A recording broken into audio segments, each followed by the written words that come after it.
ಮಾದಿಗರು ಸತ್ತ ಪ್ರಾಣಿಗಳಿಂದ ಚರ್ಮವನ್ನು ಸುಲಿದುಕೊಡ್ತಿದ್ರು. ಡೋಹರ್ ಕಕ್ಕಯ್ಯ ನಮ್ಮ ಸಮುದಾಯವು ಅದನ್ನು ಹದ ಮಾಡ್ತಿದ್ರು. ನಂತರ ನಾವು ಹದ ಮಾಡಿದಂಥ ಚರ್ಮವನ್ನು ಸಮಗಾರ ಸಮಾಜಕ್ಕೆ ನೀಡ್ತಿದ್ವಿ. ಅವರು ಅದರಿಂದ ಚಪ್ಪಲಿ ತಯಾರು ಮಾಡ್ತಿದ್ರು. ಮತ್ತು ಮೋಚಿಗಾರ ಸಮಾಜದವರು ಹೊಲಮನೆಗಳಿಗೆ ಬೇಕಾದಂಥ ಸಾಮಗ್ರಿಗಳನ್ನು ತಯಾರು ಮಾಡ್ತಿದ್ರು. ಕೊಳಪಟ್ಟಿ, ಬಾರ್ಕೋಲ್ ಇಂಥವೆಲ್ಲ. ಆದ್ದರಿಂದ ಈ ನಾಲ್ಕು ಸಮಾಜವು ವಂಶಪಾರಂಪರಿಕ ಸಮಾಜ, ಹೋಮೋಜೆನಿಸ್ ಪ್ರಕಾರ ಈ ನಾಲ್ಕು ಸಮಾಜ ಒಂದೇ ಗುಂಪಿನಲ್ಲಿ ಸೇರಿರ್ತಾವೆ. ಆದ್ದರಿಂದ ನಾನು ವಿನಂತಿ ಮಾಡ್ಕೊಳ್ತೀನಿ, ಈ ನಾಲ್ಕು ಸಮಾಜವನ್ನು ಒಂದೇ ಗುಂಪಿನಲ್ಲಿ ಇಡಬೇಕು. ಯಾವುದೇ ರೀತಿ ಭೇದ ಭಾವ ಮಾಡಬಾರ್ದು. ಒಂದೇ ಗುಂಪಿನಲ್ಲಿ ಇಟ್ಟು ಇದನ್ನು ಜಾರಿ ಮಾಡಬೇಕು.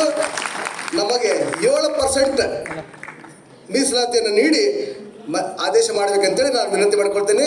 ಅದೇ ರೀತಿ 12ನೇ ಶತಮಾನದಿಂದ ಹಿಡಿದು ಇಲ್ಲಿವರೆಗೆ 12ನೇ ಶತಮಾನದಾಗ ಅವಾಗ ಯಾರು ಇಂಜಿನಿಯರ್ಸ್ ಇದ್ದಿದ್ದಿಲ್ಲ, ಡಾಕ್ಟರ್ಸ್ ಇದ್ದಿದ್ದಿಲ್ಲ ಮತ್ತು ಡಿಸೈನರ್ಸ್ ಇದ್ದಿದ್ದಿಲ್ಲ. ಆಗಿನ ಕಾಲದಾಗಲೇ ಈ ದೇಶಕ್ಕೆ ಕೊಡುಗೆ ಕೊಟ್ಟಂಥ ಡೋಹರಾಗಲಿ, ಮಾದಿಗರಾಗಲಿ, ಸಮಗಾರಾಗಲಿ, ಮಚ್ಚಿಗರಾಗಲಿ ನಾವೇ ಒಂದು ಕೊಡುಗೆ ಕೊಟ್ಟಿದ್ದೇವೆ.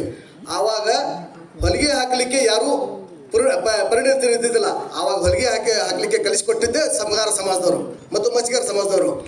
ಅದೇ ರೀತಿ ಚರ್ಮವನ್ನು ಯಾವ ರೀತಿ ಸುಲಿದು ಕೊಡಬೇಕು, ಪ್ಲಾಸ್ಟಿಕ್ ಸರ್ಜರಿ ಮತ್ತು ಆದಂಥ ಇದನ್ನು ಕಲಿಸಿಕೊಟ್ಟಿದ್ದೆ ಮಾದಿಗ ಸಮಾಜದವರು. ಅದೇ ರೀತಿ ಕೆಮಿಕಲ್ ಇಂಜಿನಿಯರ್ಸ್ ಮಾಡಿಕೊಟ್ಟಂಥವ್ರೆ ಡೋಹರ್ ಕಕ್ಕಯ್ಯ ಸಮಾಜದವರು. 12ನೇ ಶತಮಾನದಾಗ ಯಾವ ಇಂಜಿನಿಯರ್ಸ್ ಇದ್ದಿಲ್ಲ ಮತ್ತು ಕೆಮಿಕಲ್ ಇಂಜಿನಿಯರ್ಸ್ ಇದ್ದಿದ್ದಿಲ್ಲ.